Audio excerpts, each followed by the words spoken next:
you see the index, basic concepts in economics. सबसे पहले, whenever we start something new, we have to understand certain language of that particular subject.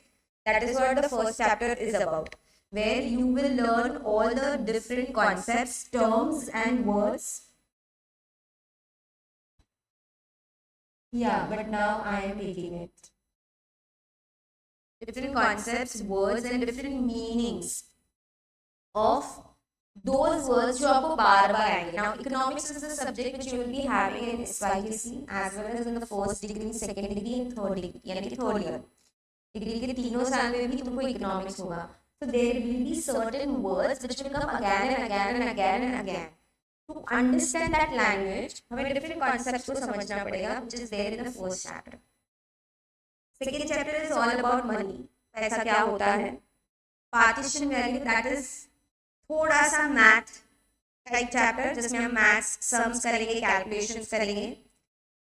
Economy of Maharashtra, हम हमारी state की economy को समझेंगे. Rural development in India, population in India, unemployment in India, poverty in India, यानी कि India में होने वाली प्रॉब्लम्स. इंडिया में ये सब प्रॉब्लम्स है, पॉपुलेशन है, अनएम्प्लॉयमेंट है, पॉवर्टी है, जिसके लिए इकोनॉमी पॉलिसीज बनाती हैं, इकोनॉमिक प्लानिंग्स होते हैं टू सॉल्व दिस प्रॉब्लम्स. बस यही छोटी छोटी चीजें पढ़नी है, विच इज वेरी सिंपल. 11 का economics is very very very simple. Okay, अगर आप बुक भी देखोगे तो कलरफुल बुक है पूरी, छोटे छोटे के चैप्टर्स है, ज्यादा लोड लेना नहीं है. बिफोर वी स्टार्ट दिस, मुझे इकोनॉमिक्स का मतलब समझाओ कि इकोनॉमिक्स होता क्या है. See, there are two words. एक होता है इकोनॉमी और एक होता है इकोनॉमिक्स. क्या ये दोनों सेम होते हैं? Does this two same? Are these two same? No, they are not same. They are different terms. See, अगर मैं किसी भी कंट्री की, किसी भी प्लेस के ज्योग्राफिकल बाउंड्री की बात करूं, I repeat, if I talk about the territory or the geographical boundary of any particular place, that means I'm talking about a country. India is my country, all Indians are my brothers and sisters, हम बोलते हैं ऐसा, right? So whenever we talk about the geographical boundary of any place, I'm talking about the country. When I talk about the geographical boundary and उसके अंदर रहने वाले लोग, यानी कि population. So if I talk about the boundary as well as the population, I am talking about economy. When I study about the geographical boundary, अंदर रहने वाला population प्लस उनके बीच में होने वाले ट्रांजैक्शंस, जैसे प्रोडक्शन हो गया, एक्सचेंज हो गया, कंजम्पशन हो गया. So when we talk about these transactions also, we are talking about economics.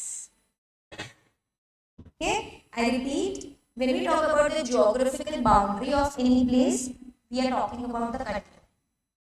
When we talk about the geographical boundary and उसके अंदर रहने वाले लोग, यानी कि population, then we are talking about an economy. And when we are talking about the geographical boundary plus population plus the transaction happens between them, then we are talking about economics. Clear है ना? Basic simple difference between economy and economics. Clear है? चलिए शुरू करें first chapter, basic concepts in economics. पूरा हो गया. First and second chapter are done. They have been told me to. They have been told to repeat or to do it again. Yeah. Sorry. I think that is SYGC. So, because your college has not yet started, your college started. Starts in tomorrow. So you must not be knowing the portion of the test. No, you will be having unit test. So generally, every college has different chapters. Some might have first, second chapter. Some might have third, fourth chapter. Some might have fifth, sixth chapter. So we will wait for college to start, and then accordingly we will move ahead. So right now 2 chapters are done. Let's just revise those 2 chapters. Whatever you have done, I'll explain you again so that तुमको फिर से brush हो जाए, you remember the things again. Okay? Then when you come tomorrow or the day after, whenever your college starts, you ask at college which chapters are going to come in the unit test, and accordingly we will proceed.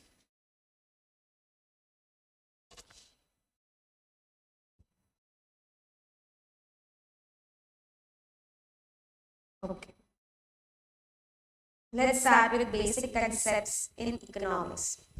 देखो, economics is a science. पहले तो what is science? ऐसा बोलते हैं कि economics है ना एक science.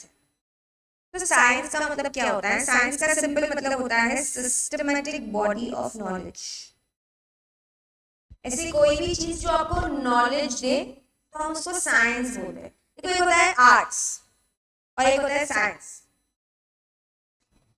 Art is to know something, whereas science is to get a knowledge of something. Art is to do. हम जब किसी भी चीज को करते हैं, आर्ट करना मतलब हम ड्राइंग करते हैं, पेंट करते हैं, तो when you do something, no, then it is called as art. And when you derive knowledge from somewhere, it is known as science. So ऐसा बोला गया है that economics is a science. कैसा science? तो it is social science. Before we go there, पहले ये देख लेते हैं कि साइंस कितने टाइप का होता है. साइंस होता तो है मेनी टाइप्स, बट हम यहाँ पे देख रहे हैं 2 टाइप का साइंस. एक होता है नेचुरल साइंस और दूसरा होता है social science.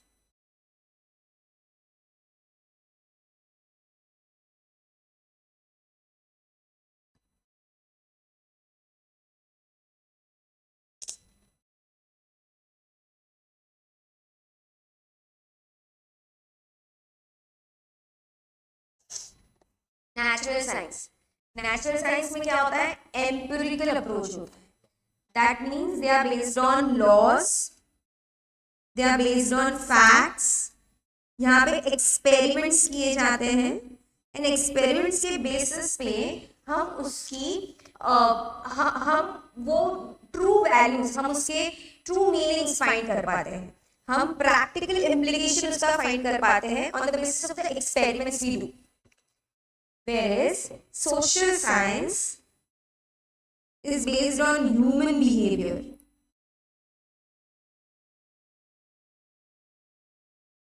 And human behavior is something जिसको तुम लैबोरेटरी में, लैब में टेस्ट नहीं कर सकता. क्या तुम उसका ब्रेन निकाल के सोच सकता है कि आज उसका मूड कैसा है? So human behavior is something where you cannot test it in a laboratory. That means it is not always the same. When I say, हाँ जी, experiment हो सकता है, but you cannot say कि everyone's brain will be same. No, everyone's brain will be different. But wherever you go, to hydrogen and oxygen will make you what? Will give you water only. H2O, H2SO4. ऐसा कुछ school में पढ़ा है. O2, NO2, CO2, है ना? तो ये सब हमने पढ़ा है. एंड वर्ल्ड में तो कहीं पे भी जाओ, पानी ऐसे ही बनेगा, 2 हाइड्रोजन और 1 oxygen. Is there any other way? क्योंकि ये लैब में टेस्ट किया गया है, क्योंकि इसका प्रैक्टिकल इम्प्लीकेशन है, क्योंकि ये एब्स्ट्रैक्ट नहीं है. एब्स्ट्रैक्ट नहीं है मतलब क्या? कि वो जैसे तैसे नहीं बना है. वो proper fact, proper laws, proper rules, regulation, proper controlled manner में हमने उसके ऊपर क्या किया है? एक्सपेरिमेंट किया है और ये फाइंड किया है. तो that is called as natural science. दूसरा है सोशल साइंस, जो होता है एब्स्ट्रैक्ट. एब्स्ट्रैक्ट होता है या जो ह्यूमन बिहेवियर पे डिपेंड करता है. इसके लिए हम उसको बिहेवियरल साइंस भी बोलते हैं. We call it as behavioral science because this science depends on human behavior. और human behavior, human की psychology, उसके mental aspects, इन सबको हम यहाँ पे पढ़ते हैं इन social science. और क्योंकि इनको हम लैब में टेस्ट नहीं कर सकते, ये यूनिवर्सली अप्लीकेबल नहीं होते. whereas this laws, natural laws और natural science universally applicable. wherever you go it is the same. whereas social science is not universally applicable. जैसे कि मुझे मॉर्निंग लेक्चर्स लेने में बहुत मजा आती है, तुमको शायद मॉर्निंग लेक्चर्स में आने में मजा नहीं आ रही है क्योंकि तुम्हारी नींद आ रही है। मुझे बाय 7 डिनर करना अच्छा लगता है, कुछ लोगों का डिनर ही 11 बजे रात को चालू होता है। मुझे चॉकलेट आइसक्रीम खाने में मजा आती है, शायद तुमको मैंगो आइसक्रीम खाने में मजा आती है। Every human's behavior is different, every human's like, dislike is different, taste and preference are different, and that is why social science यानी कि human behavior यानी कि behavioral science universally apply है। Clear? Today's world is marked by scientific inventions and discoveries. This remarkable scientific progress enables to probe into the question, what is science? Science is a systematic body of knowledge. There are two main types, natural science and social science.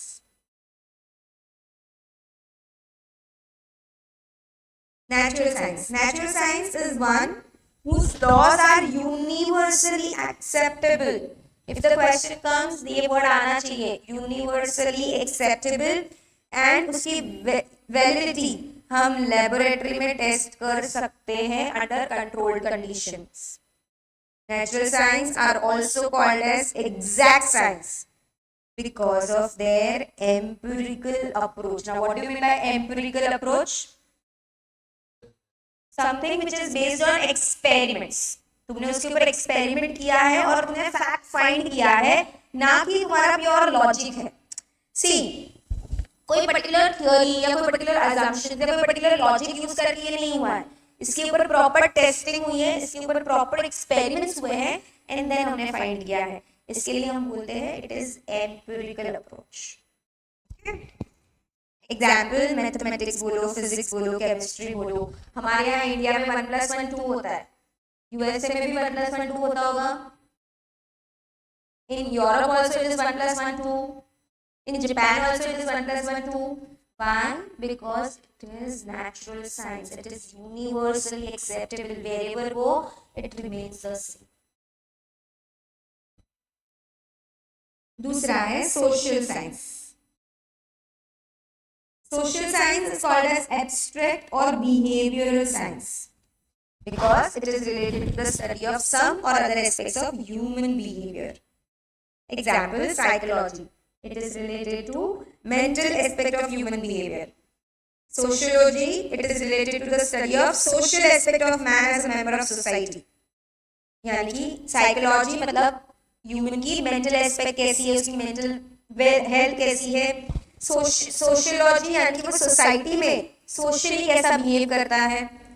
Human behaviour can neither be empirically tested, यानी कि उसके ऊपर कोई experiments नहीं किए जाते, nor can be studied in the laboratory. Hence, the law of social sciences are not universal. It is not universal, but they are only general statement of human tendency.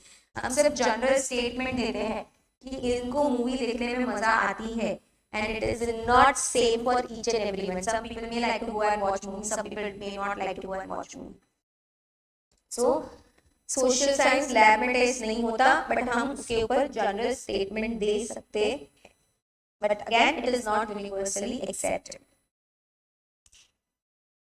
Clear? क्या क्या पढ़ा अब तक हमने ये पढ़ा, what is the meaning of country, what is the meaning of economy and what is the meaning of economics. सबसे पहले हमने वो देखा ना, ज्योग्राफिकल बाउंड्री की बात आए तो इट इज कंट्री और you can say nation. Okay, when we talk about country, geographical boundary plus the population, it is known as, and country, population और इसके बीच में होने वाले transaction is economics. Okay? फिर हमने पढ़ा what is science. Science is a systematic body of knowledge. Arts क्या होता है? Arts means to do and science means to know. So, science हमें क्या देता है? नॉलेज देता है। It is a systematic body of knowledge.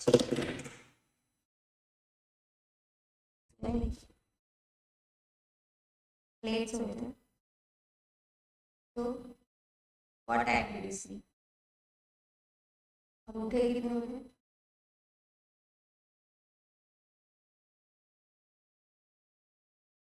Science कितने टाइप का होता है? Natural science. What is natural science?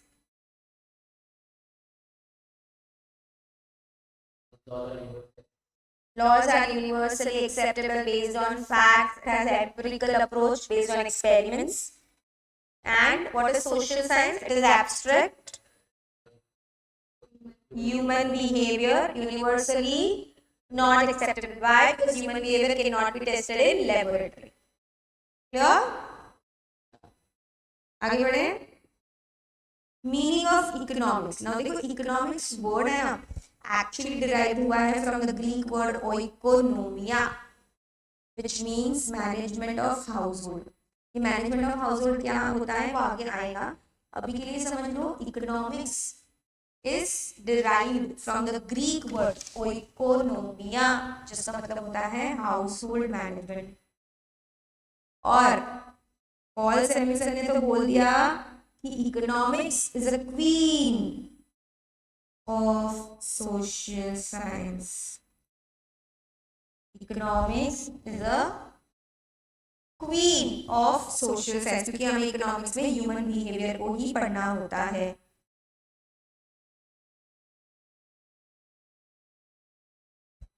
Economics deals with economic aspects of human behavior. It deals with how human beings satisfy unlimited wants with limited means. अरे बाप रे क्या बोल दिया. देखो ह्यूमन की वांट्स है ना अनलिमिटेड होती है. हमारी वांट्स चलती रहती है चलती रहती है चलती रहती है चलती रहती है. क्या जिंदगी में हम कभी ऐसा बोलते हैं कि बस अब हमें जिंदगी में और कुछ नहीं चाहिए? Do we say it? We don't say it. Why? Because our wants are continuous. ये हमेशा चलती रहती है. जैसे कि अभी एट प्रेजेंट हमारी वांट है कि हमें कॉलेज शुरू हो और हमें कॉलेज जाना है. हमें कॉलेज लाइफ एंजॉय करनी है. We want to go, we want to enjoy our college days. जैसे कॉलेज चालू होगी हमारी एग्जाम्स आएगी, हमारी वांट होगी भैया एग्जाम में पास करा दो, बस पासिंग मार्क्स ला दो. फिर आएगा एसवाईजीसी. फिर हमारी वांट होगी कि अरे एसवाईजीसी अच्छे मार्क्स से अच्छे परसेंटेज से हमें क्लियर करना है, हमें कॉलेज में फर्स्ट आना है, हमें क्लास में फर्स्ट आना है. That is our want. जैसे ही वो हो जाएगा तो हमारे दिमाग में आएगा हमें सीए करना है, सीए करना है, सीए करना है. Let's register for CA and let's give CA foundation. हमारी वांट होगी कि मुझे सीए फाउंडेशन क्लियर करना है विद रैंक. जैसे वो हो जाएगा तो हमारी नई वांट आएगी कि अब हमें इंटर क्लियर करना है विद रैंक. जैसे ही वो हो जाएगा फिर हमारी वांट आएगी आर्टिकलशिप करनी है बिग फोर में. अच्छा एक्सपीरियंस चाहिए, अच्छे बंदे के अंडर आर्टिकलशिप की तो अच्छा एक्सपीरियंस मिलेगा. फिर हमारी वांट आएगी कि अब हमें फाइनल क्लियर करना है विद रैंक. पहले अटेम्प्ट में विद रैंक डेफिनेटली. वो हो जाए तो हमारी वांट आएगी कि अब हमें अच्छी सी जॉब भी मिल जाए जिसमें बहुत सारा पैसा भी मिल जाए. वो मिल गया तो हमारी वांट आएगी कि अब गाड़ी ली जाए, अच्छा मस्त पैकी घर लिया जाए जहाँ से मस्त व्यू दिख रहा हो, माउंटेन्स दिख रहे हो, बारिश आ रही हो, टकाटक 30th 40th फ्लोर पे घर हो हमारा. हो सकता है ना. जैसे ही वो वांट हमारी फुलफिल हो जाए तो हमें बस यार अब शादी हो जाए, अच्छा बंदा मिल जाए या जो मिल गया उससे शादी हो जाए. करेक्ट. हमारी वांट चलती रहती है चलती रहती है चलती रहती है चलती रहती है. हमारी वांट कभी खत्म होती नहीं है. यानी कि हमारी वांट्स कैसी है? अनलिमिटेड वांट्स है. ह्यूमन की वांट्स कैसी है? ह्यूमंस की वांट अनलिमिटेड है. बट इन वांट्स को सैटिस्फाई करने के लिए जो रिसोर्सेज हैं, जो मीन्स है, वो लिमिटेड है. देखो सिंपल एग्जाम्पल लेती हूँ. हम सबको पॉकेट मनी मिलती है. पॉकेट मनी मिलती है. लेट्स से हमें 5000 rupees per month pocket money मिलती है. देखो अज्यूम कर रहे हैं तो बड़ा बड़ा ही सोचेगा, हमेशा बड़ा सोचो. ओके कि हमें 5000 रुपीज पॉकेट मनी मिलती है. जैसे ही first day of the month पापा 5000 रुपए देते हैं, हमारी थिंकिंग, हमारे प्लान्स चालू हो जाते हैं कि अब इन 5000 को कैसे उड़ाया जाए, है ना. हम प्लान करने लगते हैं कि इसमें से ₹2000 जाएंगे शॉपिंग पे। टी शर्ट लेना है, शर्ट लेना है, ज्वेलरी लेनी है, एक्सेसरीज लेनी है, बैग लेनी है, वॉच लेनी है, जो भी लेना है, तो ₹2000 जाएंगे शॉपिंग में।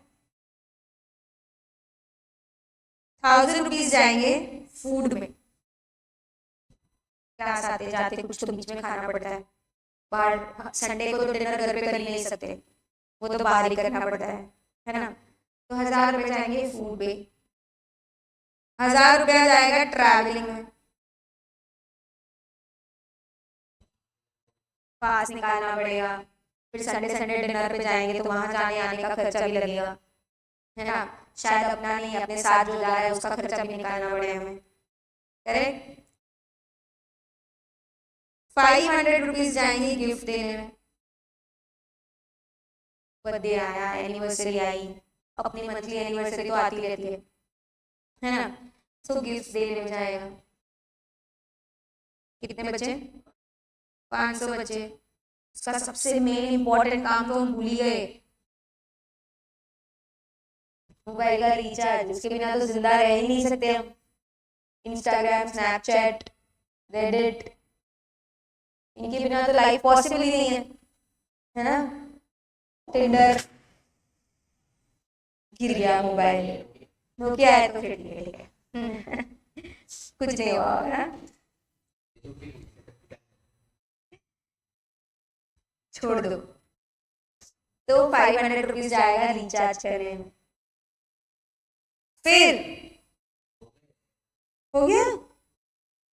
अयो, इकोनॉमिक्स की बुक लेनी थी।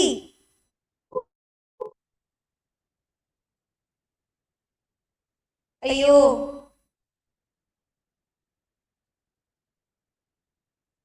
इकोनॉमिक्स की बुक लेनी थी, कॉलेज की फीस भरनी थी,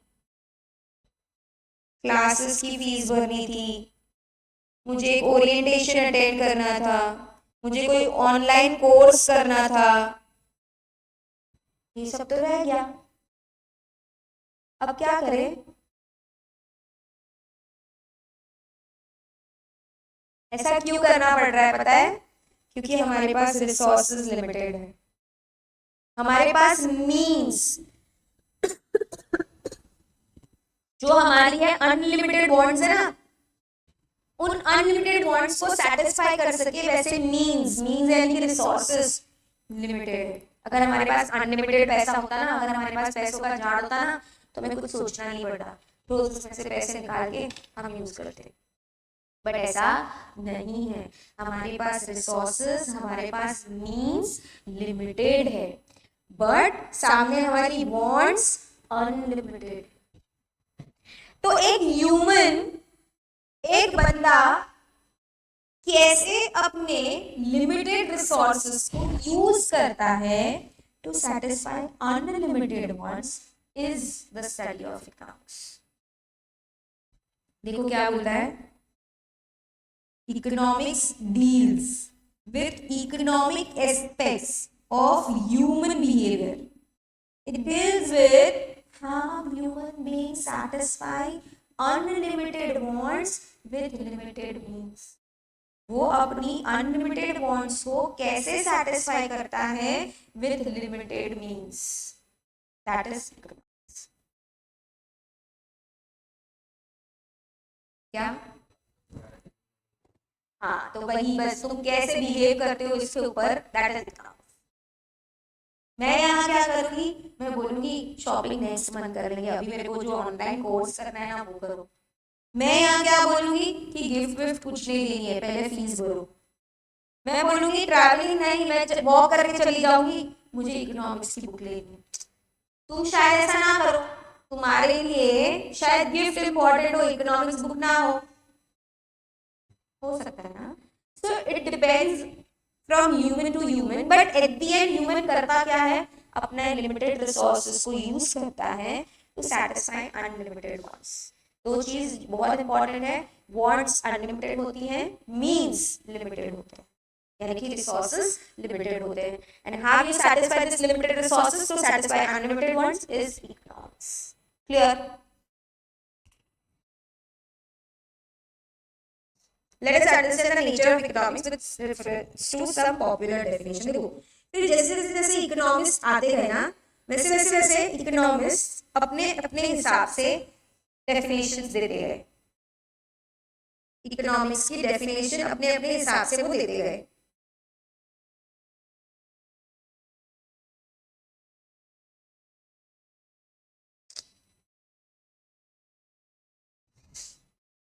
देखो सबसे पहले आया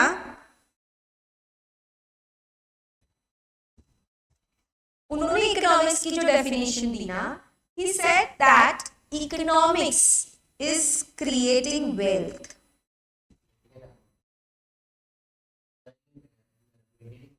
Yes, yes. So उनकी डेफिनेशन वेल्थ ओरिएंटेड रही।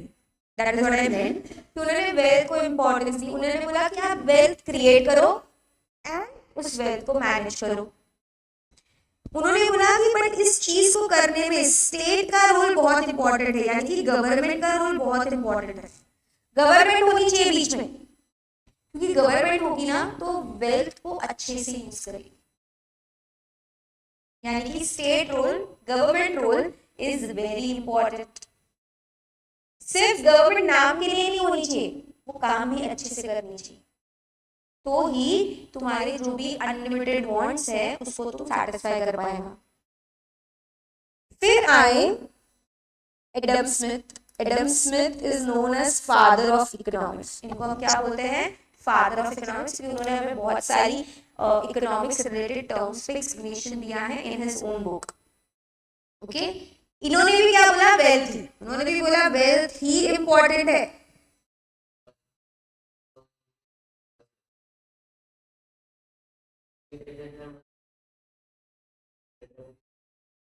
यस, इन्होंने बोला more wealth is equal to more happy citizen.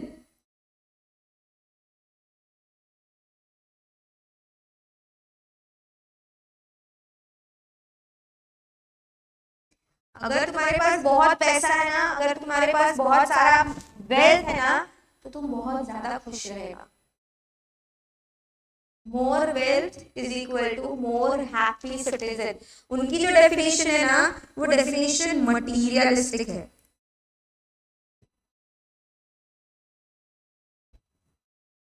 Material goods पे डिपेंड करती है। सिर्फ wealth wealth wealth wealth wealth create करो। उनकी जो डेफिनेशन है ना, वो डेफिनेशन में उन्होंने बोला है लेजर्स फेयर। लेजर्स फेयर यानी गवर्नमेंट बीच में नको, नो गवर्नमेंट इंटरवेंशन। कौतिल्य ने बोला कि गवर्नमेंट होना चाहिए, गवर्नमेंट होगा तो वेल्थ को अच्छे से यूज करेगा, वो चीजों को मेंटेन करके रखेगा। बट एडम स्मिथ ने सपोर्ट किया नेचर्स लॉ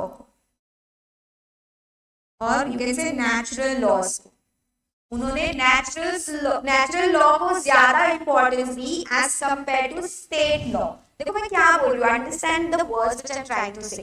नेचुरल लॉ को ज्यादा इंपॉर्टेंस दी as compare to state law. मतलब गवर्नमेंट के कंपेयर में उन्होंने फ्री एनवायरनमेंट को ज्यादा इंपॉर्टेंस दी।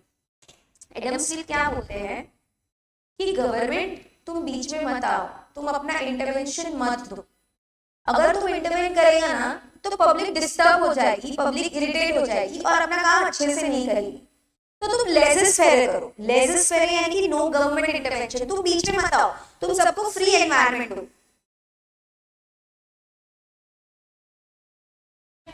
FIJC कुछ ज्यादा जल्दी नहीं आ गए कल के लेक्चर के लिए तुम? अच्छा, क्यों लेट हो गया?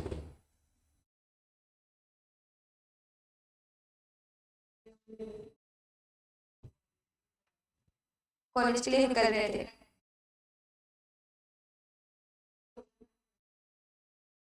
फिर अचानक ऐसा क्यों मन हो गया कि चलो क्लास जाते जाते कॉलेज जाते हैं?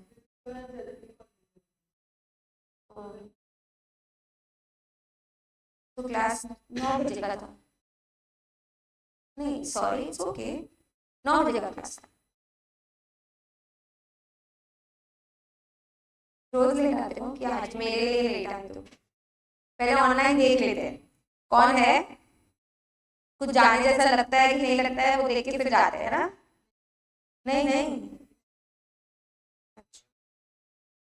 हर लेक्चर में लेट आते हैं।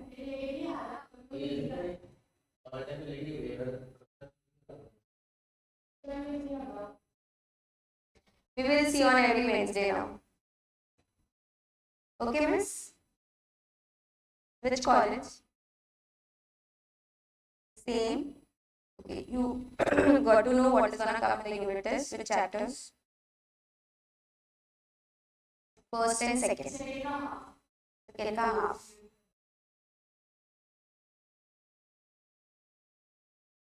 जाते हो ना कॉलेज?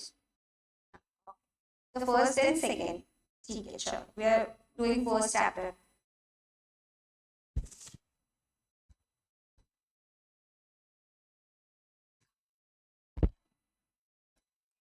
तो एडम स्मिथ ने क्या बोला कि गवर्नमेंट तुम बीच में मत आओ, अगर तुम लोगों को फ्री एनवायरनमेंट दोगे तो वो अपना बेस्ट देंगे और बेस्ट वे में काम करेंगे। देखो अगर हमें बार बार मम्मी बोले ना ये पढ़ाई करने बैठ, पढ़ाई करने बैठ, पढ़ाई करने बैठ, तो हम थोड़ी देर के बाद इरिटेट हो जाते, बोलते नहीं पढ़ना, जा पढ़ना ही नहीं।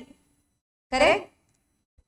क्यों? क्योंकि कांस्टेंट अगर तुम्हारे ऊपर कोई हैमर कर रहा है तो तुम काम करोगे। ह्यूमन बिहेवियर, तुम बोला ना 1000 बार काम नहीं करना है, बट अगर ऐसा नहीं करे, तुमको फ्री एनवायरनमेंट दे कि तुम्हारा मन करे तब तुम पढ़ाई करना, तो एडम स्मिथ बोलते हैं तो तुम बहुत अच्छे से पढ़ाई करोगे। क्यों? Because you are getting a free environment. So Adam Smith ने क्या बोला? गवर्नमेंट बीच में नहीं, लोगों को कैसा एनवायरनमेंट हो? फ्री एनवायरनमेंट हो। इफ द मेंबर्स और the individuals of the society is left free, तो वो अपना बेस्ट काम देंगे और इकोनॉमी में बेस्ट प्रोडक्शन करके लेंगे। यानी कि उन्होंने नेचुरल लॉ को ज्यादा इंपॉर्टेंस दी as compare to state law. Clear? देखो हम इकोनॉमिक्स की डेफिनेशंस पढ़ रहे हैं। There were different economists जिन्होंने different types की economics की definition the. We started with Mr. Kautilya, जिनको हम प्यार से चाणक्य भी बुलाते हैं। उन्होंने ऐसा बोला, wealth, acquire wealth and manage your wealth। पैसा, वेल्थ क्रिएट करो और उसको मैनेज करो, बट ये काम करने में गवर्नमेंट होना चाहिए। Government is very important. Why? सिर्फ गवर्नमेंट का होना नहीं, अच्छी गवर्नमेंट का होना जरूरी है, ताकि वो अच्छे से काम करे और वेल्थ को अच्छे से मैनेज करे।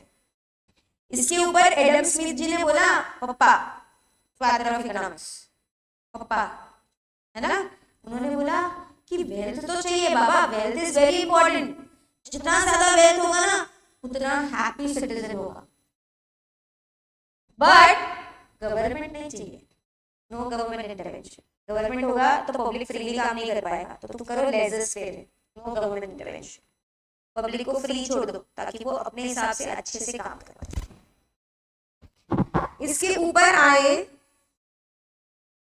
एल्फ्रेड मार्शल जी।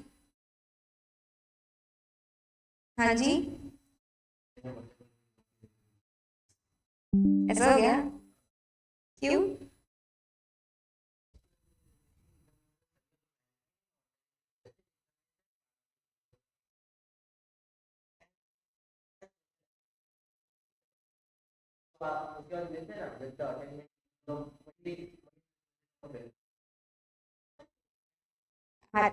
उस पे आ रही हूँ। उनकी डेफिनेशन है वेलफेयर ओरिएंटेड। कैसी? उन्होंने बोला वेल्थ सब कुछ नहीं होता, पैसा सब कुछ नहीं होता, वेलफेयर होना चाहिए। तुम्हारे अकाउंट में बहुत सारा पैसा है पर तुम कोमा में पड़े हो, कुछ कर पाओगे?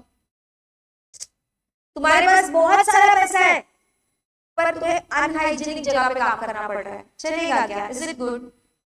तो उन्होंने बोला पैसा सब कुछ नहीं होता, वेलफेयर होना चाहिए, लोगों का वेलबींग होना चाहिए। उन्होंने बोला economics is a study of Mankind.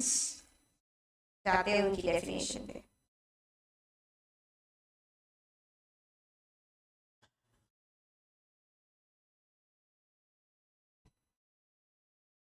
Economics is a study of mankind, and it is a study of human behavior, or it is a study of human. In the ordinary business of life, कि ordinary business of life में वो कैसा behave करते हैं, उसका study is economics. क्या examine करता है? That part of individual and social action which is closely connected with attainment and use of material requisite of well-being. What is material requisite? Material requisite means which is necessary, which is required for well-being of them, यानी for welfare. बहुत simple definition है। Marshall बाबा क्या बोलते हैं? Marshall बाबा बोलते हैं कि economics is a study of mankind, it is a study of human behaviour, it is a study of a human और a man in the ordinary business of life, कि ऑर्डिनरली वो कैसा लाइफ में behave करता है उसको हम जानते हैं इकोनॉमिक्स में। क्या एग्जामिन करता है? It examines that part of individual and social action, human individually कैसा बिहेव करता है एंड सोसाइटी में कैसा बिहेव करता है। Individual and social action which is closely connected with the attainment. क्या अटेनमेंट करना है? वेलबींग। हमें क्या चाहिए? वेलफेयर चाहिए। तो हमें क्या अटेन, यानी हमें क्या पाना है? Wellbeing. And use of material requisite, material requisite यानी मटीरियल गुड्स, हम कौन से गुड्स लाते हैं, हम उनको कैसे यूज करते हैं जिससे हमारा वेलफेयर। सिंपल।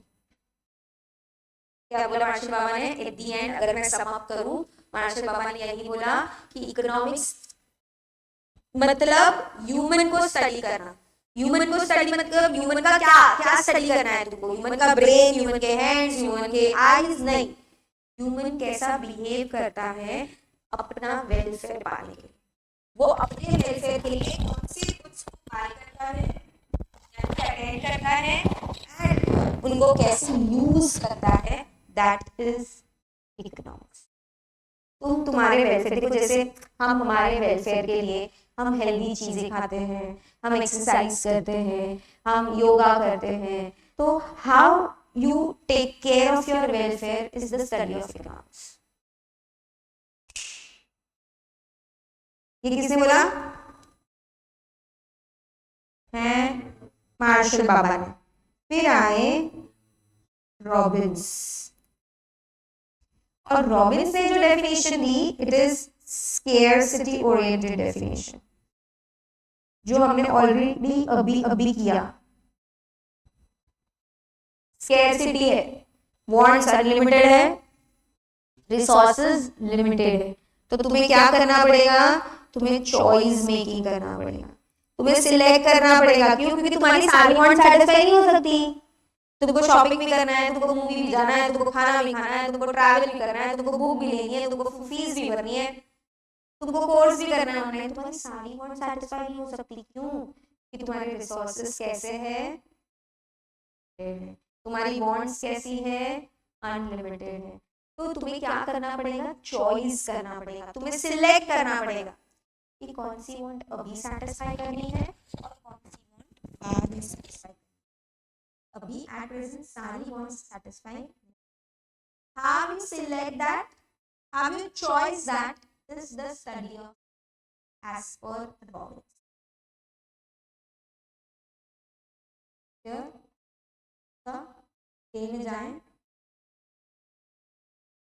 देखो ये जो पप्पा है ना एडम स्मिथ, इनको बोलते हैं क्लासिकल इकोनॉमिस्ट। क्लासिकल मतलब पहले के, पुराने। फिर अल्फ्रेड मार्शल जी आया ना, उनको बोलते हैं नियो क्लासिकल, जो बहुत पुराने भी नहीं है और मॉडर्न भी नहीं है। और रॉबिन्स बाबा को क्या बोलते हैं? मॉडर्न इकोनॉमिक्स, क्योंकि इनकी थ्योरीज मॉडर्न है, लेटेस्ट है।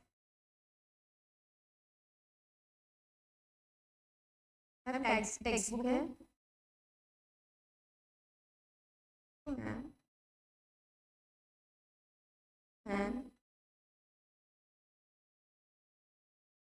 कब कब हो रहे थे मैम?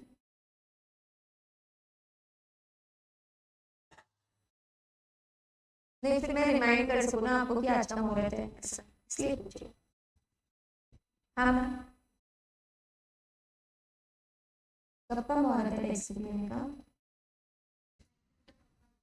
नेक्स्ट वीक पक्का। कितने बजे आओगे?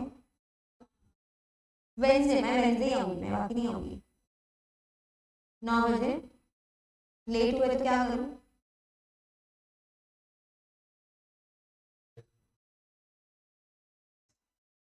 2-4 बार लिखेंगे अगर लेट हुए तो डेफिनेशन सारी। क्या है FIJC में ऐसा कौन करता है मैम? लेजेस पर मैम फ्री एनवायरनमेंट दो, जब आए आना हो आ सकते हैं, जब जाना हो जा सकते हैं ना। नहीं ठीक है मैम, वेंसडे टेक्स्ट बुक लेके आया। चलो, let us understand the nature of economics with respect to some popular definition.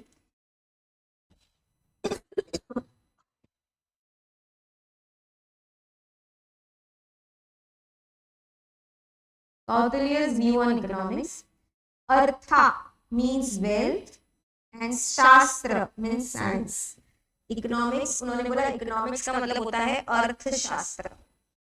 उनकी एक बुक भी थी अर्थशास्त्र, उन्होंने हमें दी थी, जिसके अंदर उन्होंने इकोनॉमिक्स का मतलब समझाया।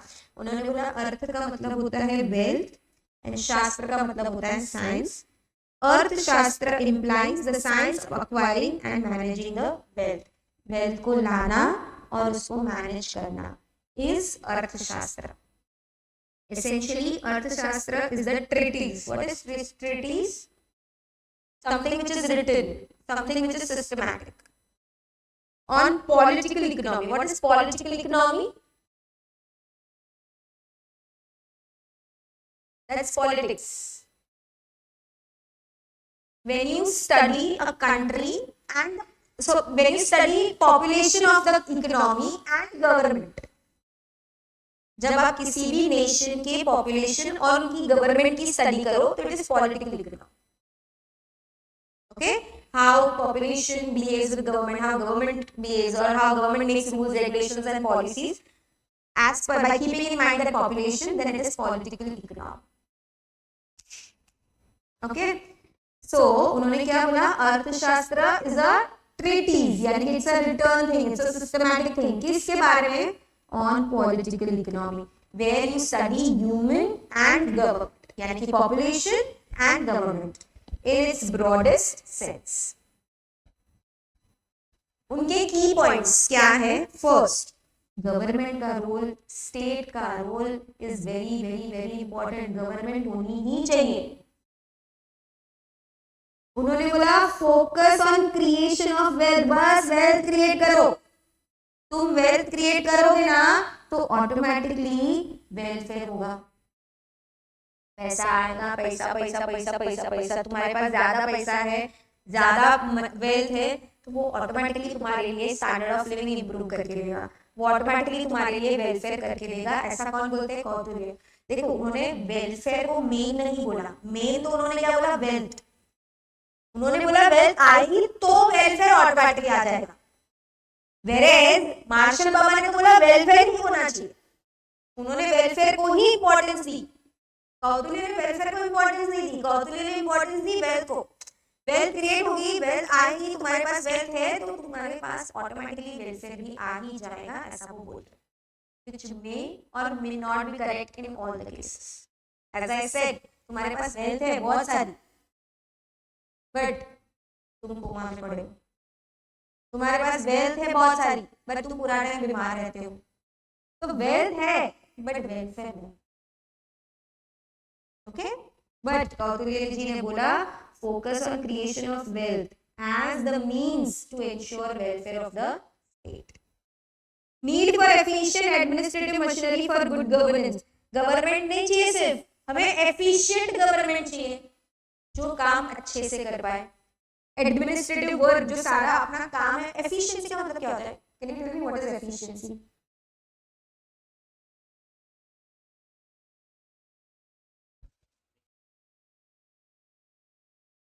Doing the work quickly. Okay. देखो, एफिशिएंसी का मतलब होता है to do anything in correct manner. किसी भी चीज को करेक्ट मैनर में करना यानी कि एफिशिएंसी होना। तुम किसी का खून भी कर दो बट वो खून करेक्ट मैनर में किया तो बोला जाएगा तुमने एफिशिएंटली खून किया। सारे राज सब कुछ तुमने छुपा दिया, तुम्हें कोई पकड़ नहीं सकता क्योंकि तुम खून करने में बहुत efficient.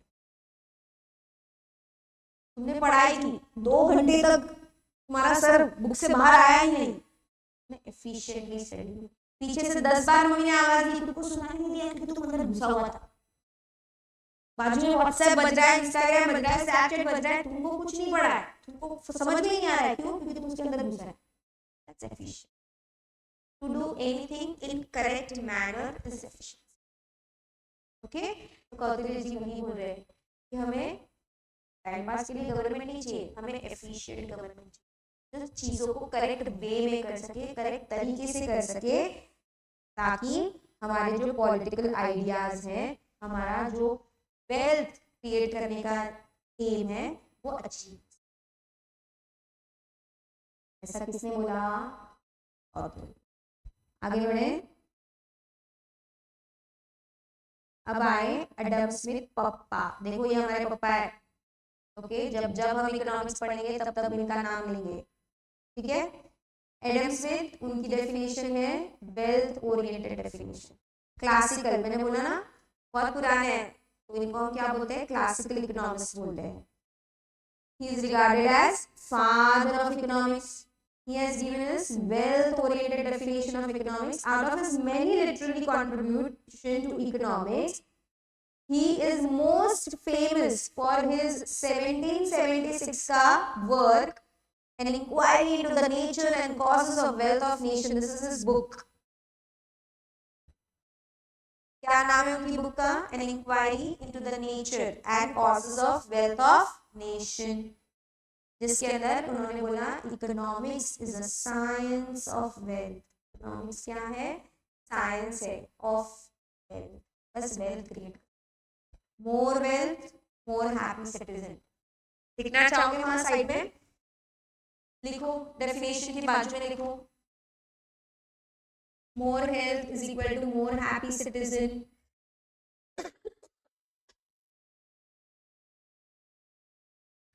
An inquiry into the nature and the causes of wealth of nation, ये उनकी बुक का नाम है।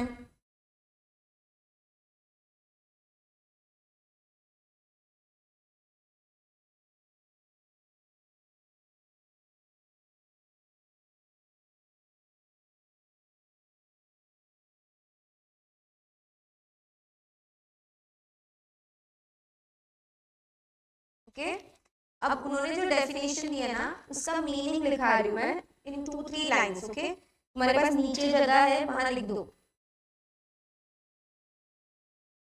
There are 2-3 lines, Adam Smith का।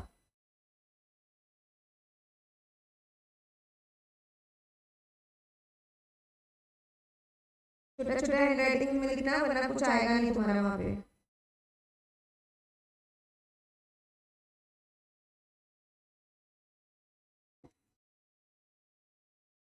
एडम स्मिथ इसे करके लिखो ताकि समझ में आए किसकी बात कर रहे हैं हम। He advocated the philosophy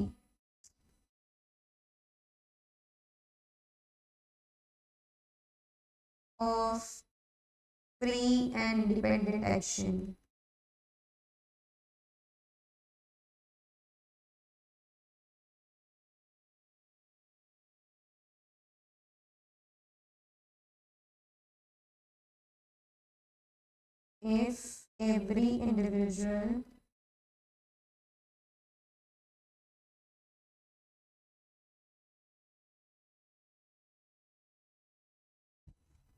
If every individual member of society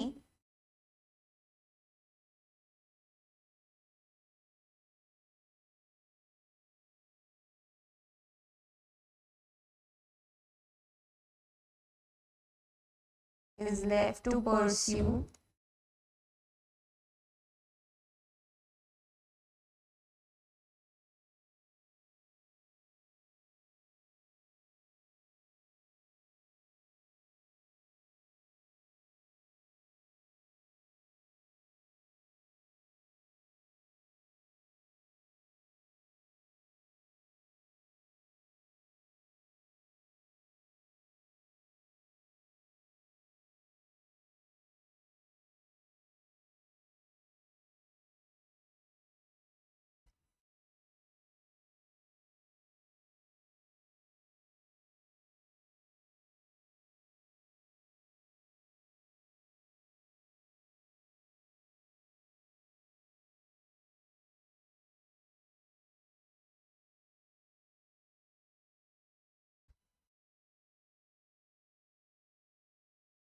He will maximize the output to the best of his ability.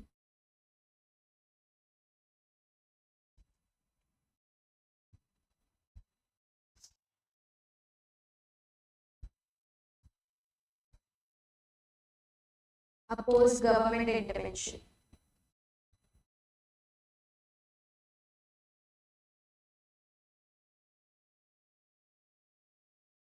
क्या लिखा हमने? एडम स्मिथ जी ने क्या बोला? He advocated the philosophy of free and independent action. उन्होंने बोला if every individual member of the society is left to pursue his economic activity, यानी कि अगर सबको तुम फ्री रखो, उनको अपने हिसाब से अपनी इकोनॉमिक एक्टिविटी करने दो, तो he will maximise the output to the best of his ability. वो अपना बेस्ट काम करके मैक्सिमम आउटपुट देगा. उन्होंने बोला फ्रीडम ऑफ एक्शन. किसी को किसी भी चीज के लिए तुम प्रेशराइज मत करो, सबको फ्रीडम दो, अपनी एक्शन खुद से करने दो. गवर्नमेंट बीच में नहीं आएगा. Laissez-faire, that is non-government, non-intervention of the government. Capital and wealth accumulation, capital wealth create करते रहो. Nature's law in economic affair. Nature's law का मतलब क्या होता है? सबको खुद से काम करने दो. State law नहीं, state law यानी गवर्नमेंट का होना. Nature's law या natural laws का मतलब होता है ह्यूमन को अपने हिसाब से बिहेव करना. And division of labor as an aspect of growth or as an aspect of as an aspect of growth here. Division of labor क्या होता है? देखो, डिविजन ऑफ लेबर होता है ना, तो उससे स्पेशलाइजेशन आता है, इससे ग्रोथ होता है. हाँ, करेक्ट, स्किल्ड होता है लेबर. देखो, आज तुम सीए कर रहे हो, सपोज सीएसबी कर रहे हो, लॉ भी कर रहे हो, एमबीए भी कर रहे हो, इंजीनियरिंग भी कर रहे हो, उसके साथ इंटीरियर डिजाइन भी पढ़ रहे हो, आर्किटेक्ट भी पढ़ रहे हो. किसी में भी पास हो पाओगे क्योंकि तुम सब कुछ कर रहे हो. Because you are studying everything, तो कोई एक चीज को अच्छे से नहीं कर पाओ. Whereas if you are focused in your CA studies, तुम वहां फोकस रह के तुम उसी चीज में ध्यान देके वही चीज तुम अच्छे से कर पाओ. क्यों? क्योंकि जब कोई एक चीज तुम अच्छे से करते हो ना, तो तुम उसमें स्पेशलाइज्ड हो जाते हो. आज तुम रोटी बना रहे हो, ठीक है, तुमको रोटी बनाना नहीं आ रहा, नेक्स्ट डे फिर से तुम बना रहे हो, थर्ड डे फिर से तुम बना रहे हो, फोर्थ डे तुम फिर से बना रहे हो. जैसे जैसे जैसे जैसे तुम रोटी बनाते जाओगे, वैसे वैसे वैसे तुम रोटी बेटर बेटर बेटर बेटर करते जाओ, क्योंकि तुम वही चीज कर रहे हो. बट उसकी जगह पे तुम एक साथ 10 टास्क करोगे ना, तो तुम किसी भी टास्क में अच्छे नहीं हो पाओगे. But if you do one thing again and again and again and again, तो तुम उसमें स्पेशलाइज्ड हो पाएगा, क्योंकि तुम उसमें फोकस होगा. This is called as division of labour. एक लेबर के पास सब कुछ नहीं कराना. अब एक ही लेबर को तुमने प्रोडक्शन डिपार्टमेंट में दिया है, सेल्स डिपार्टमेंट में दिया है, आफ्टर सेल्स भी दिया है, रिसर्च एंड डेवलपमेंट भी दिया है, सब कुछ काम दिया है, तो वो किसी डिपार्टमेंट में अच्छा नहीं होगा. बट अगर तुमने सिर्फ एक ही डिपार्टमेंट की रिस्पॉन्सिबिलिटी उसको दी, तो वो उस डिपार्टमेंट में बेस्ट करके देगा, वो स्पेशलाइज हो जाएगा, क्योंकि उसका डिवीजन ऑफ वर्क होगा, जिससे ग्रोथ आएगा. उसका खुद का भी आएगा, इकोनॉमी का भी आएगा और फर्म का भी आएगा. समझ रहे हो क्या बोल रही हूँ मैं? एडम स्मिथ जी ने भी वही बोला कि डिवीजन ऑफ लेबर करो जिससे ग्रोथ, क्योंकि डिवीजन ऑफ लेबर से क्या आता है? Specialization. Next, Alfred Marshall, welfare oriented and neoclassical. कौन से इकोनॉमिक्स बोला जाता है वो? Neoclassical, which is not neither classical nor modern, बीच में. आप क्यों घूर रहे हो मेरे को? देख रहे हो ना? हाँ, थैंक यू. समझ रहे हैं ना मेरी language? Am I reaching to you? Am I reaching to you all? Sure? Sure. Alfred Marshall जो नियो क्लासिकल है, उन्होंने क्या बोला? Welfare welfare welfare. उनके लिए वेलफेयर प्राइमरी है, वेल्थ सेकेंडरी है. एक बार पैसा कम होगा तो चलेगा, बट वेलफेयर होना बहुत ज्यादा important. That is what Alfred Marshall has told. Neoclassical economist Professor Alfred Marshall has given the welfare-oriented definition of economics. उनकी बुक का नाम क्या है? Principle of economics. देखो, तुमको ऑब्जेक्टिव्स में से क्वेश्चन आ सकते हैं. एडम स्मिथ की बुक का क्या नाम था? एल्फ्रेड मार्शल की बुक का क्या नाम था? ये कब उन्होंने पब्लिश की? 1890 में. उनकी डेफिनेशन क्या है? डेफिनेशन को हमेशा टुकड़ों में पढ़ो टू रिमेम्बर इट इजीली। अगर तुम पूरा पूरा लाइन याद करके जाओगे तो तुमको याद रहने में टाइम लगेगा। टुकड़े करेंगे, कैसे टुकड़े करेंगे? Economics is a study of Mankind. Mankind को पढ़ना है। कब पढ़ना है? इन the ordinary business of life. Ordinary life में वो कैसा बिहेव करता है, किस बारे में? That part of individual and social action. Human का इंडिविजुअल और सोशल दोनों एक्शन देखना है कि वो अकेला होता है तब कैसा बिहेव करता है, और जब सोसाइटी में सबके साथ होता है तो कैसा बिहेव करता है। which is closely कौन सा behavior? ऐसा behavior which is connected with attainment and use of material requisites of well-being। वो अपने वेलफेयर के लिए कैसे requisites यानी कि resources को अटेन करता है एंड यूज करता है, कैसे रिसोर्सेस को लाता है और यूज करता है टू गेट वेलबींग यानी कि वेलफेयर।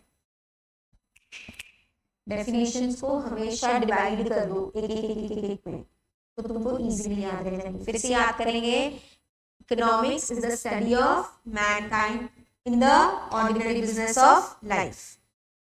क्या स्टडी करना है? It examines that part of individual and social action, अकेले में और लोगों के सामने, which is closely connected with the attainment and use of material requisites of well-being। उनके डेफिनेशन के मेन पॉइंट्स क्या है? ऑर्डिनरी मैन को पढ़ना, उनके बिहेवियर को पढ़ना, बिहेवियर में उनके वेलफेयर को पढ़ना। Economics is not simply study of wealth. ये सिर्फ पैसे के बारे में नहीं है। It is not only about पैसा पैसा पैसा, it is about wealth. Sure? Heavy लग रहा है? पक्का? सिंपल है?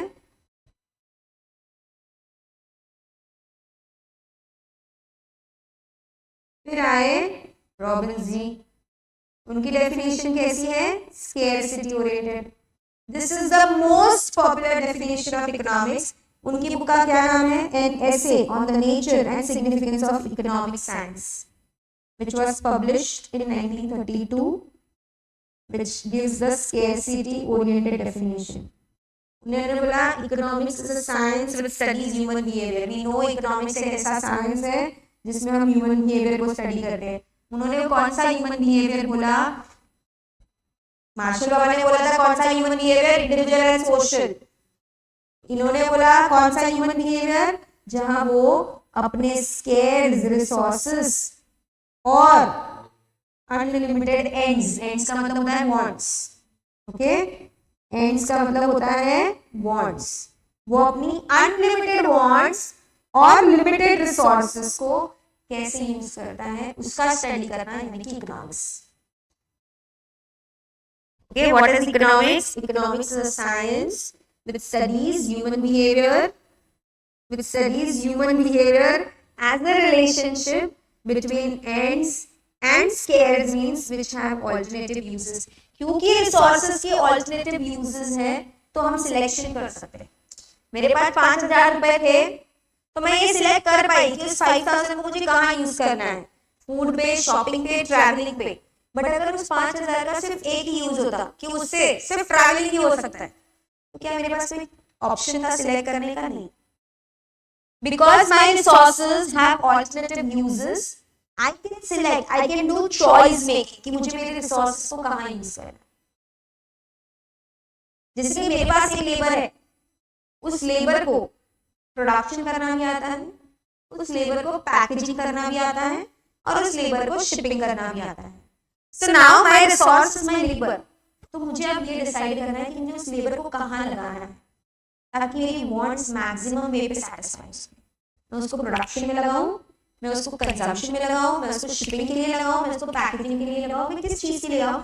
Because my resource has alternative use, I have to do choice making, I have to select कि मुझे मेरे रिसोर्स को कहाँ यूज करना है।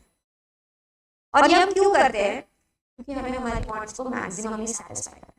कंप्लीटली नहीं होगी क्योंकि ये अनलिमिटेड है, बट हम हमेशा ये कोशिश करेंगे कि ये जो इतू से रिसोर्सेज है ना उसको ऐसे यूज करें कि ज्यादा से ज्यादा वांट सैटिस्फाई। देखो ये होता है रैशनल बिहेवियर। कहीं पे भी तुम थोड़ा सा रिसोर्सेज भी यूज करते हो ना, तो तुमको चाहिए कि इसमें हमें मैक्सिमम मिले। जैसे कि तुम इधर कॉलेज स्कूल में आता है, क्लास में आता है, तो तुम बोलता है फीस भरा है, लेक्चर्स कब से चालू होंगे, ये रोज लेक्चर क्यों नहीं हो रहे, हमको नोट्स नहीं मिली, हमको नोट्स दो, सारे सब्जेक्ट की नोट्स देनी पड़ेगी, आज लेक्चर जल्दी मत छोड़ना, पैसा भरा है। बोलते हो ना ऐसा? क्या कॉलेज में जाते हो तब भी बोलते हो ऐसा कि फीस भरा है, हर एक सब्जेक्ट का बुक बनाएंगे, फर्स्ट बेंच पे बैठ के लेक्चर अटेंड करेंगे, ऐसा बोलते हो कॉलेज में? क्योंकि वहां तुमने रिसोर्स दे दिए है, बट तुम रिसोर्स का बराबर से यूटिलाइज नहीं कर रहे हो, तो यूटिलाइजेशन नहीं हो रहा है। या तो that is not a correct behaviour. Economics बोलता है करेक्ट बिहेवियर क्या होता है, when you give the resources and you want maximum out of it. तुम देखो घूमने हम कहीं जाते हैं ना, if we go some to some resort या कहीं पे, तो हम सारी एक्टिविटीज यूज करते हैं। हम गेमिंग जोन बोल दो, स्विमिंग पूल बोल दो, ये बोल दो, वो बोल दो, हम सब कुछ यूज करते हैं। क्यों? पैसा भरा है, फुल वसूल करके आता है ना तुम, पैसा भरा है। तुम शैम्पू सोप भी लेके आता है, पैसा भरा है। That is rational behaviour. Economics बोलता है ऐसा ही बिहेवियर करो, पैसा दिया तो वसूल करो, यानी कि रिसोर्सेज दिए ना, तो उसमें से मैक्सिमम पाने की कोशिश। क्लियर? की points of Robins, wants are unlimited। चलती रहती है, चलती रहती है, चलती रहती है, चलती रहती है। शायद आप लेट आए पर ऑनलाइन सुना होगा तुमने, क्या इसके बारे में मैंने डिस्कशन किया था कि हमारी वॉन्ट्स चलती रहती है। आज हमारी, हम कभी जिंदगी में ऐसा बोलते हैं बस अब और कुछ नहीं चाहिए, वॉन्ट्स चलती रहती है। मीन्स यानी कि resources are limited, wants are gradable on the basis of priority। पहले क्या इंपॉर्टेंट है, इकोनॉमिक्स का बुक लेना, is there a priority? So what is the priority? Shopping?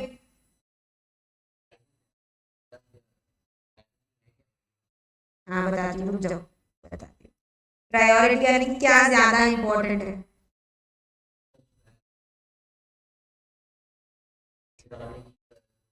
तुम्हारी तुम्हारी What is your priority out of all these wants? Fees भरना, that is your priority। तुम्हारे लिए क्या प्रायोरिटी है? बुक्स खरीदना। तुम्हारे लिए बुक्स खरीदना। इतना अच्छा बिहेव कर रहे हो ना तुम, क्लास में बैठे हो इसलिए। Yes ma'am, what is priority for you? Recharge करना। मेरे लिए प्रायोरिटी है फूड, खाना।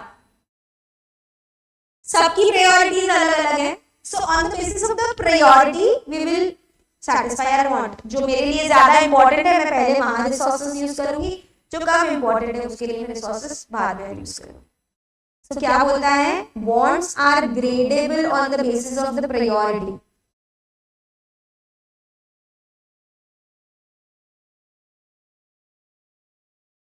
Bonds are gradable on the basis of priority and means have alternative uses। Resources के alternative use है।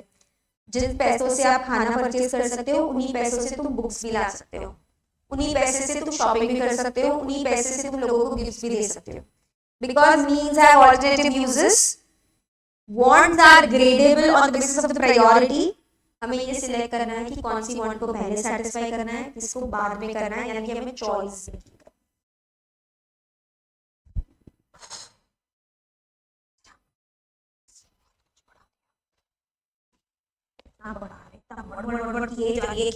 चुप हो जा, चुप हो जा, घर जाना है हमको, है ना?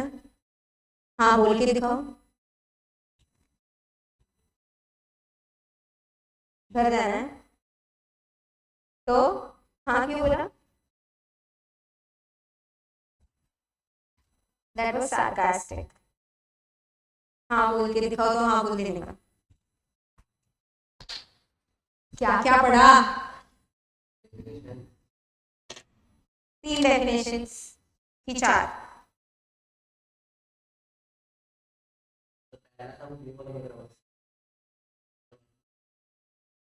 Correct. The first one was view, Kautilya बाबा का व्यू था इकोनॉमिक्स पे। और 3 डेफिनेशन की, एक एडम स्मिथ की, एक मार्शल की और एक रॉबिन्स की। समझ लो। Alfred Marshall and Alfred Marshall, उसके बाजू में यहाँ पे लिखेंगे हम welfare primary, wealth secondary.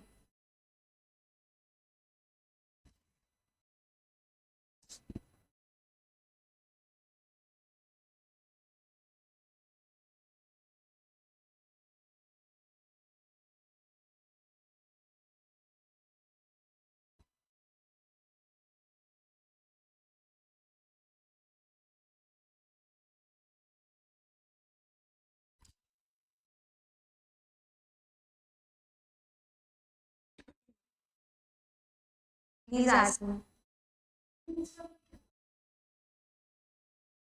Means मतलब रिसोर्सेस। रिसोर्सेज है ऑल्टरनेटिव यूजेस। हमारे लिए एट प्रेजेंट हमने एग्जांपल लिया है, हमारे रिसोर्सेज है हमारा पैसा। तो हमारे पैसे के ऑल्टरनेटिव यूज होते हैं। जिन पैसों से आप बुक्स परचेज कर सकते हो, उन्हीं पैसों से आप फूड भी परचेज कर सकते हो, उन्हीं पैसों से आप शॉपिंग भी कर सकते हो, उन्हीं पैसों से आप रिचार्ज भी कर सकते हो, उन्हीं पैसों को आप भर के फीस भर के आप क्लास भी आ सकते हो। यानी कि मीन्स यानी कि resources have alternative uses. You can use it in any way to purchase anything.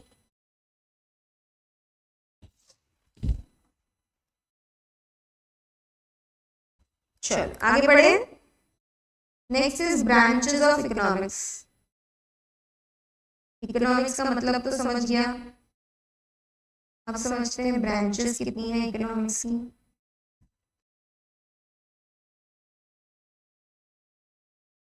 There are basically two branches of economics, microeconomics and macroeconomics. Again, micro and macro are derived from the Greek word macros and macros, जिसका मतलब है small. आई आया ना इधर, आई micro में आई आया ना, तो इट इज इंडिविजुअल स्टडी। क्या लिखा मैंने? इंडिविजुअली लिखा ना। इधर ए आया ना, ए, तो इट इज एग्रीगेट स्टडी। ऐसे याद रखने का। एग्रीगेट मतलब टोटल। ओके। माइक्रो में आई आया तो इट इज इंडिविजुअल स्टडी। एक बंदे की, एक फर्म की, एक कंट्री की study is micro. But when you study all the people together, all the countries together, all the firms together, it is macro because it is aggregate study. इन ये जो branches of economics का concept है, ये दिया है हमें sir Ragnar Fritz ने इन 1933। जिंदा थे? जिंदा थे 1933 में? हाँ बोल रहे हैं मैम। क्या पूछ रही हूँ मैं? You were somewhere else, only in some other world, in some other universe, in some other zone. आ जाओ वापस। कॉलेज अभी तक पहुंचे नहीं हो, ठीक है? 1933 में जिंदा थे आप, आ गए वापस, ठीक है? सर रेगनर फ्रिच ने हमें दो terms the, micro economics and macro economics. These terms are derived from the Greek word macros and macros. सबसे पहले माइक्रो का मतलब करते हैं। माइक्रो का मतलब होता है small, small micro small. Micro economics deals with behaviour of I individual variables such as एक हाउस होल्ड, यानी कि एक बंदा, एक वर्कर, एक फर्म, एक इंडस्ट्री। जब तुम in study of when you study a particular firm or a particular household or a particular individual, prices, wages, income, individual industries, particular commodities, when you are studying any one particular thing, it is considered as microeconomics. देखो ये दो terms micro macro दी हमको Ragnar Fritz ने, but इनकी definition हमको दी किनिथ ने।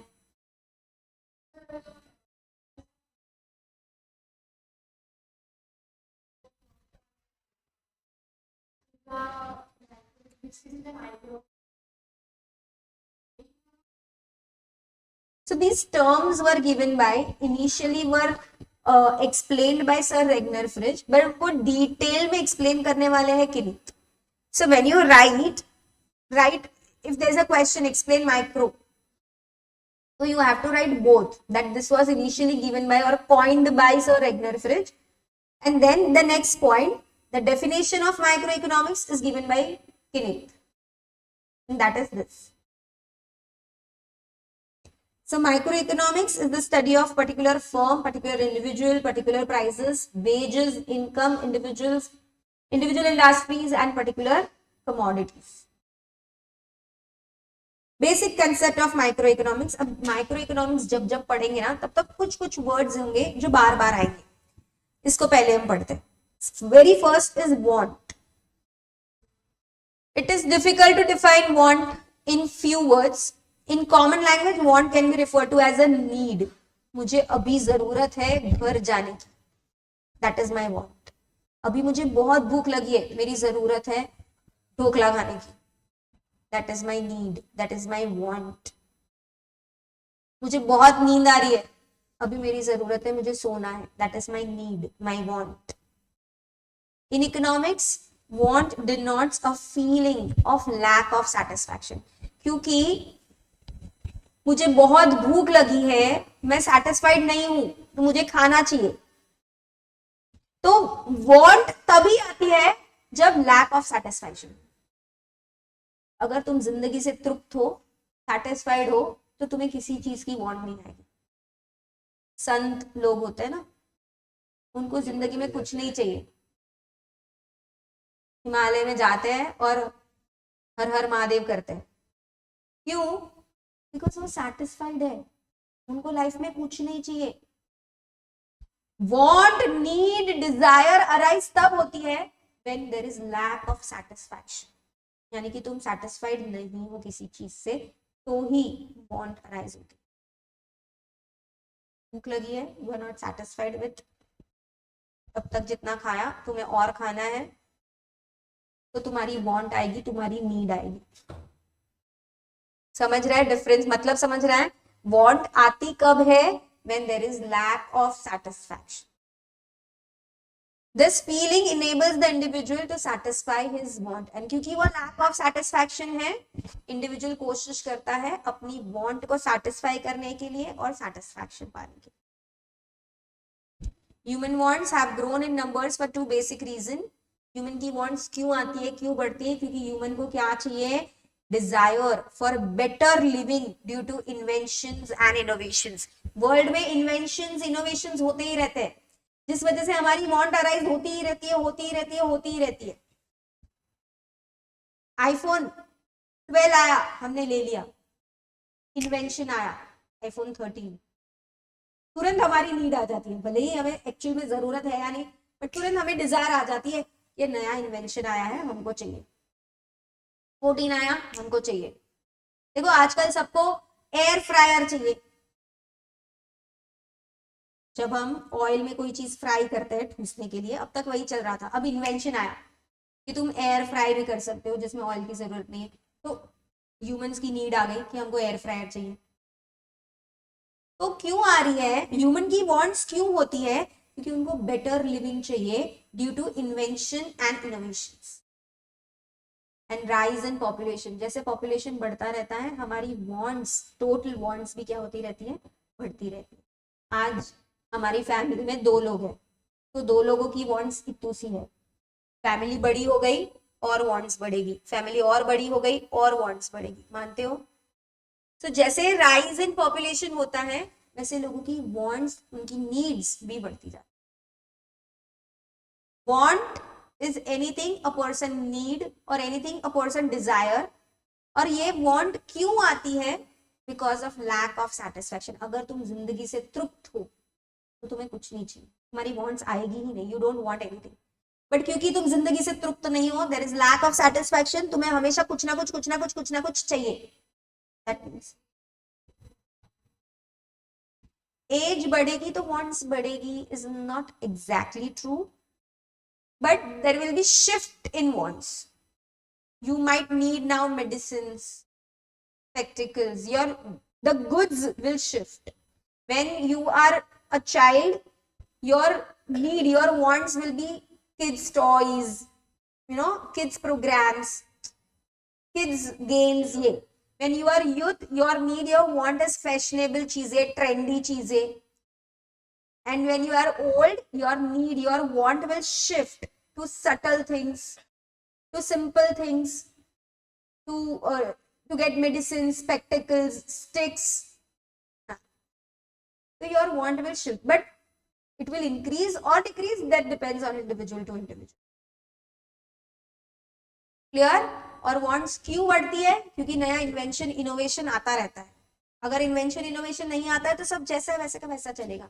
Because invention आता है, इनोवेशन आता है, सबको ये वांट अराइज होती है कि हमको ऑनलाइन लेक्चर अटेंड करना है. पहले ऐसा नहीं था, बिफोर कोविड ऑनलाइन लेक्चर्स काफी कम होते थे. अब ऑनलाइन लेक्चर्स आ गए तो नीड आती है कि हम क्लास में नहीं आएंगे, हम आएंगे तो भी 10 बजे आएंगे, उससे पहले हम ऑनलाइन लेक्चर ही अटेंड करेंगे. एंड अगर राइज इन पॉपुलेशन हुआ तो भी वांट्स बढ़ती. क्लियर है? श्योर? कैरेक्टरिस्टिक्स से हम नेक्स्ट वेडनेसडे करेंगे 10:30. I think you all have to go to college. I will see you guys on next Wednesday. और नेक्स्ट वेडनेसडे हम थोड़ा फास्ट जाएंगे because this chapter is already done, right? Because definition part था, I went much in detail, but because you have already done this, we will cover it faster. अगर तुमको नहीं समझ रहा है तो I go in detail. Thank you so much. I'll give you key points. Thank you so much. Have a great day ahead and take care of yourself. Bye.